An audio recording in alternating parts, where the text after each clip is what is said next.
വികസനവും ക്ഷേമപ്രവൃത്തിയും സമസ്ത ജനങ്ങളെയും ചേർത്ത് പിടിച്ചുള്ള ഇടതുപക്ഷ നീക്കത്തിന് അനുദിനം പിന്തുണയേറുകയാണ്.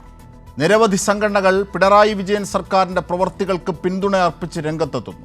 ഒരു ജനകീയ സർക്കാരും അതിൻ്റെ ചെയ്തികളും സമൂഹം എപ്പോഴും വിലയിരുത്തും.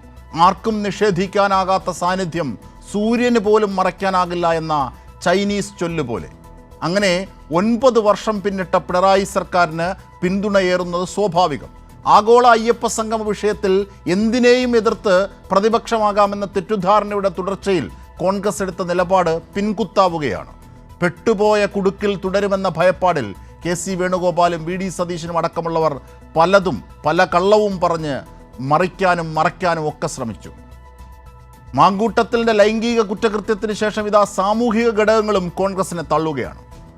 തെരഞ്ഞെടുപ്പ് പടിവാതിലെത്തുമ്പോൾ വിശ്വാസികളടക്കം സമൂഹത്തിൻ്റെ എല്ലാ കോണുകളും ഇടതുപക്ഷത്തെ പിന്തുണയ്ക്കുന്നതിൽ മൂന്നാം ഭരണ തുടർച്ച തന്നെയാണ് കാണുന്നത്.